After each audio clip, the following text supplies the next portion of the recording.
마태복음 14장 1절부터 12절입니다.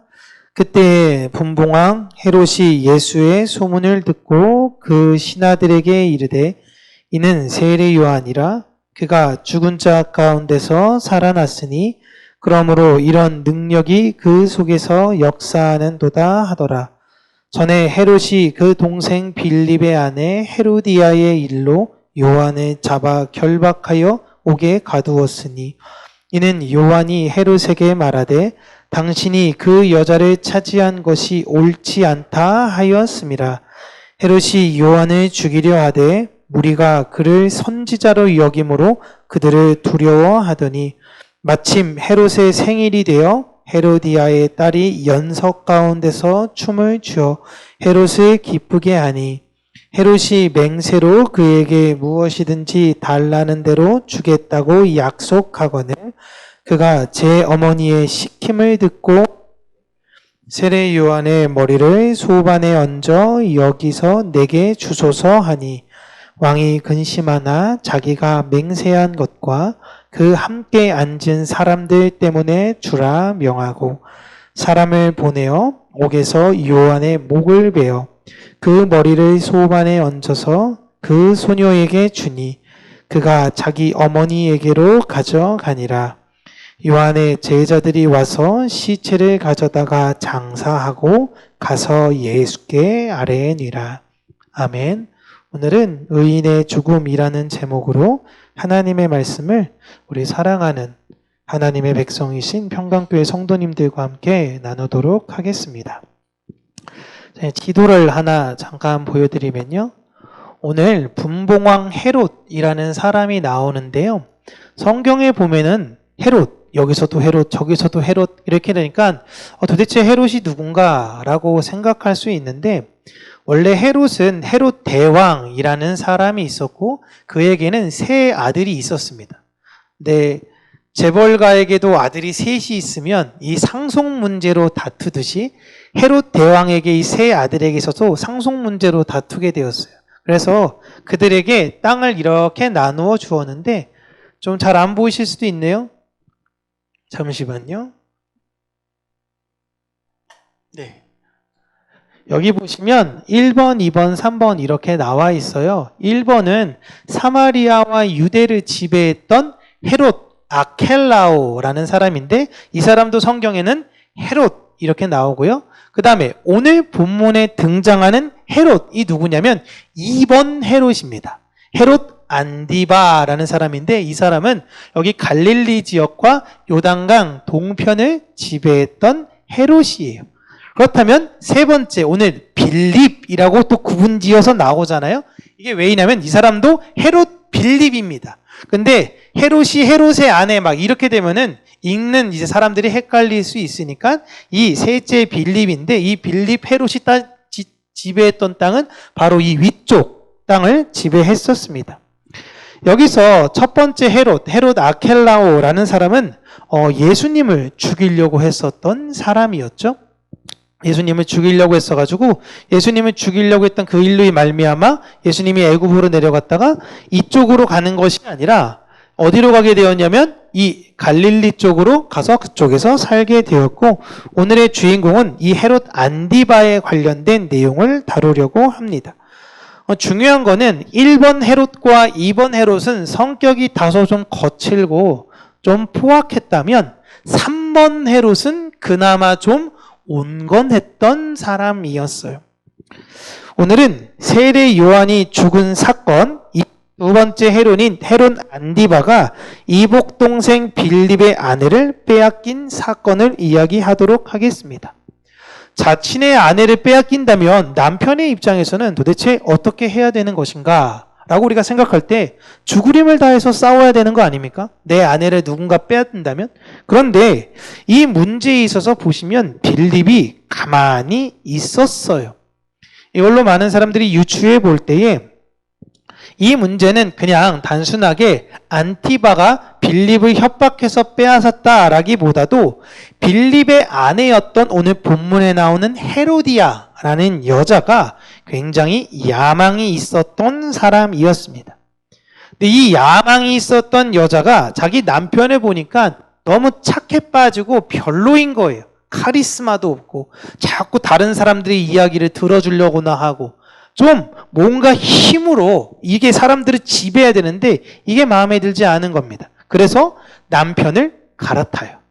그래서 헤로디아 여자가 누구한테 갈아타냐면 이제 안디바에게 갈아탑니다. 그런데 세례 요한이 이 사건을 문제 삼았던 것입니다. 그래서 세례 요한을 체포했어요. 여러분 보시면 당시 세례 요한이 있었던 지역이 어디냐?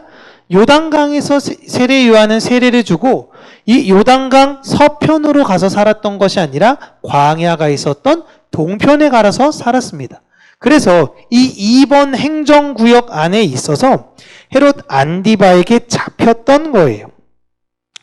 그런데 세례 요한이 안디바를 향해서 죄를 지적할 때에 이 문제만을 언급했던 사람은 아니었습니다. 안디바라는 사람이 성경에 나오지는 않았지만 그 행적을 살펴볼 때는요, 굉장히 포악한 사람들이었어요. 사람들 죽이는 것도 굉장히 쉽게 죽였고 포악 정치를 해가지고 사람들을 다 두렵게 했으며 우상 숭배도 서슴지 않았습니다.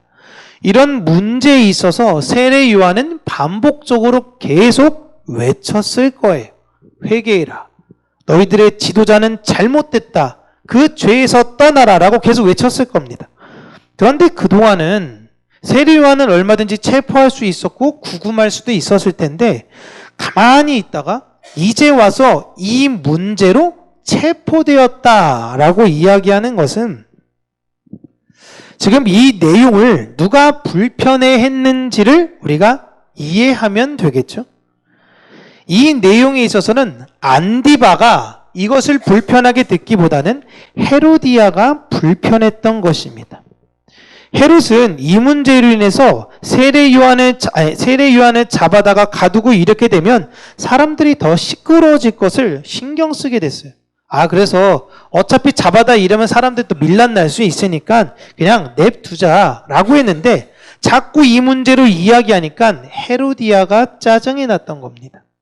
그래서 잡아다가 바로 세례 요한을 죽이려고 그랬어요. 그런데 잡아왔는데 안디바가 궁금하니까 세례 요한과 이렇게 저렇게 이야기를 해본 겁니다. 그런데 맞는 거예요, 세례 요한의 이야기가. 그러니까 듣는데 굉장히 좀 껄쩍지근한데 계속 들어보니까 맞는 이야기를 해서 내 주변에 있는 사람들은 다 나한테 잘 보이려고 좋은 얘기들만 하는데 믿을 수가 없겠어. 그래서 중요한 문제가 있으면 세례 요한에게 가서 직접 물어봤던 겁니다. 그래, 그게 네 말이 맞는 것 같은데 그걸 해야 되나? 이걸 늘 고민하면서 맞아 이렇게 참고인으로 삼았던 거예요. 그러니까 헤로디아가 짜증이 폭발하는 겁니다. 잡아다가 빨리 죽이려고 그랬는데 도리어 여기 있어가지고 헤롯에게 있어서 정신적 지주가 되어져 가는 거예요.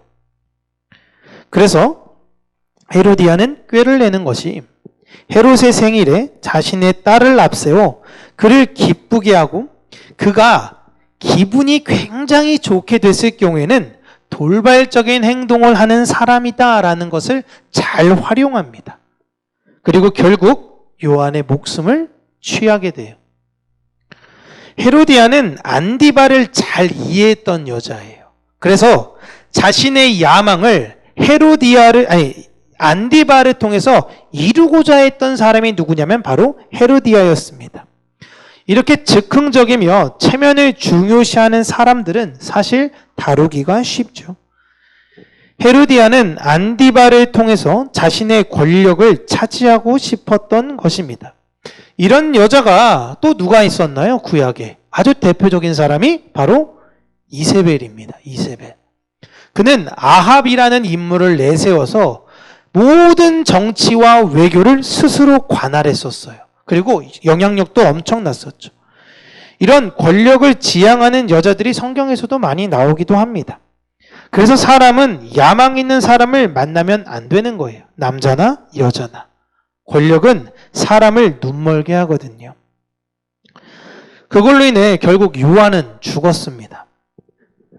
그래서 헤로디아는 자신이 요한을 죽임으로 인해 이제는 내 세상이 되었을 것이다 라고 생각을 했을 거예요. 요한의 제자들은 이것을 보고 무슨 생각을 했을까요? 하나님은 왜 요한을 지켜주지 않으시는 걸까? 저렇게 의로운 사람이 저렇게 일찍 죽는 것이 과연 옳은 것일까? 수많은 이스라엘 사람들이 그렇게 생각했을 겁니다. 하나님이 정의라면 어떻게 정의가 이렇게 땅에 떨어질 수 있는가? 악이 저렇게 승리하는 게 왜 당연한 것인가? 그렇다면 하나님은 헤로디아의 생각을 모르셨을까요? 그걸 다 아셨다면, 딸을 통해서 그러한 모든 계획을 하나님께서 다 아셨다면 하나님은 요한을 지켜주셔야 되는 거 아닙니까? 왜 하나님은 요한을 지켜주지 않으신 거죠? 이게 사람들이 던지는 일반적 질문입니다.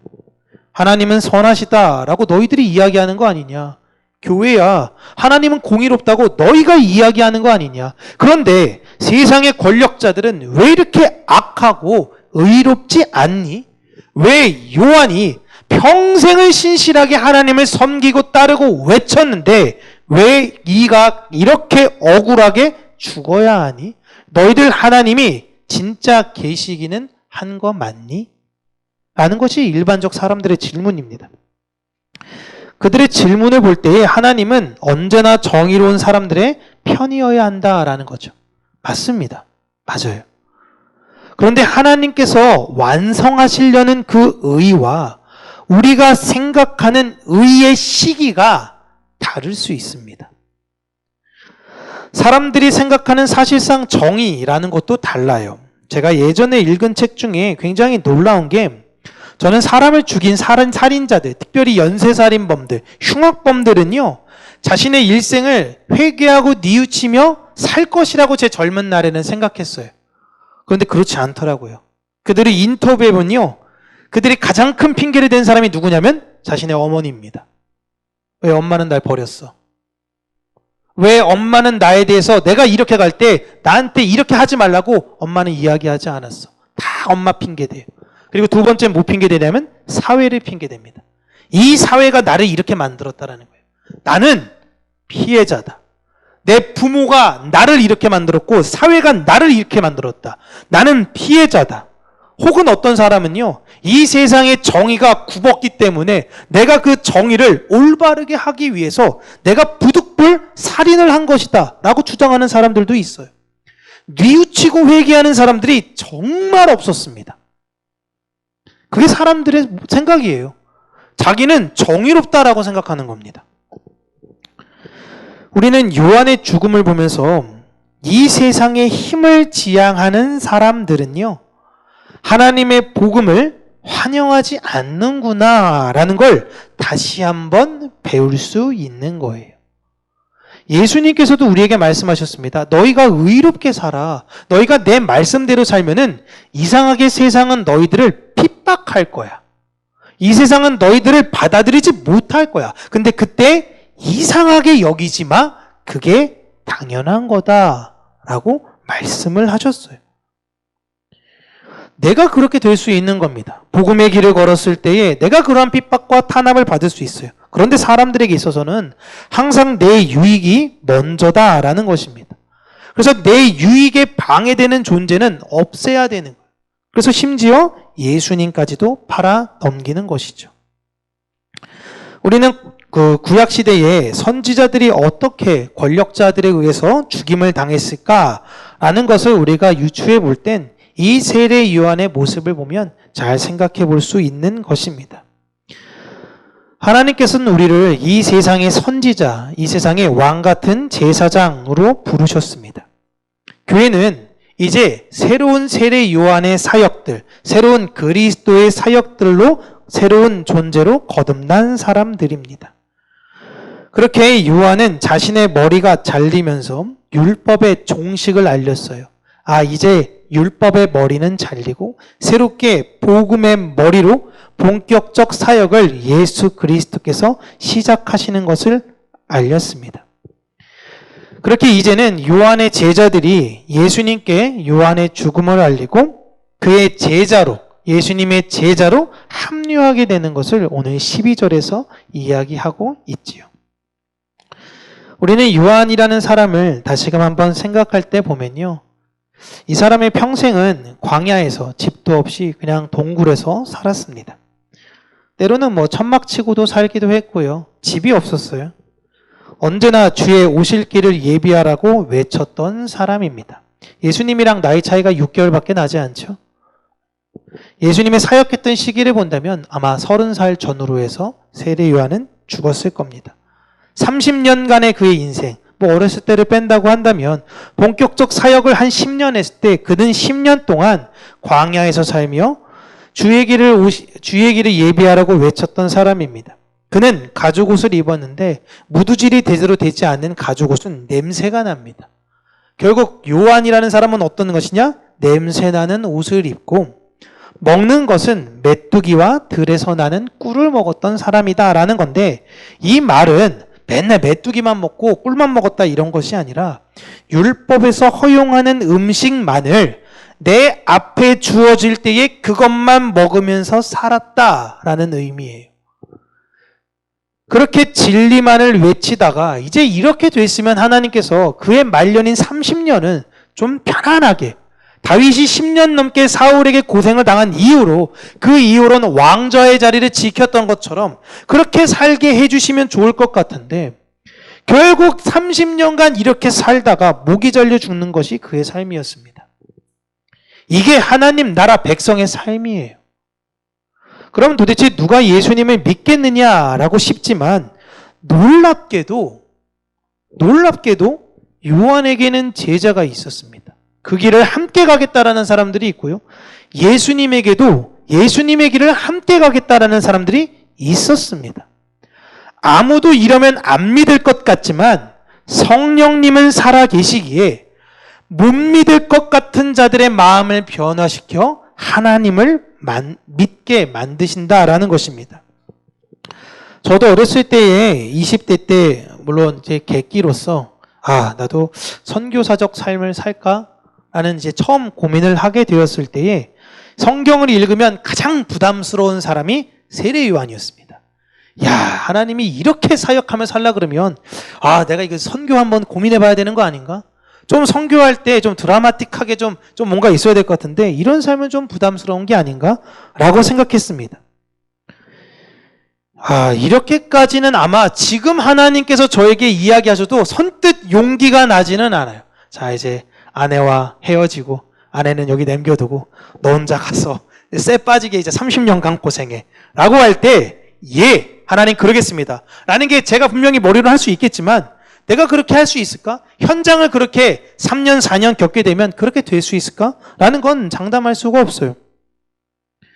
그럼에도 불구하고 제가 그렇게까지 성장하게 될 거라는 건 그때는 상상하지도 못했습니다.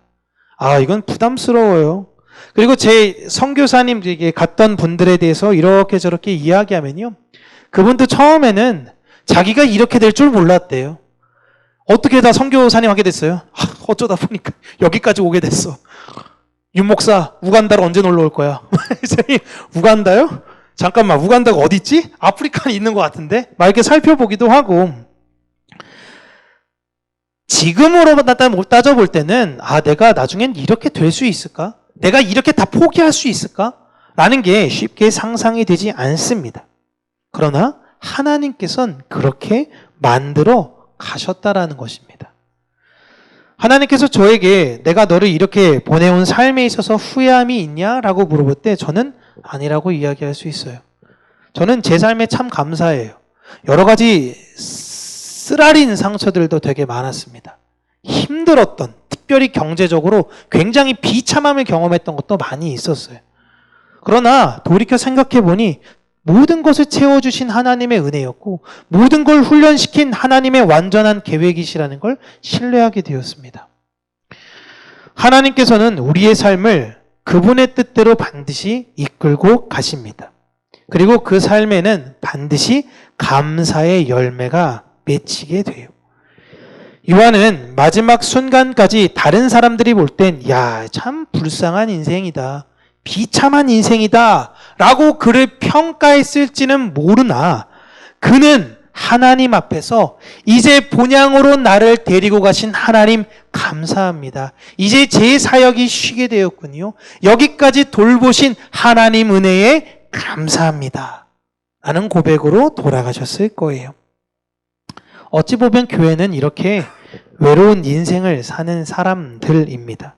그럼에도 불구하고 참 감사하는 게 우리 교회가 다른 교회에 비해서 규모가 작지만 믿음의 동역자들과 이렇게 함께 하나님 나라를 갈 수 있게 되는 것은 하나님께 늘 순간순간 감사를 드리고 있는 거예요.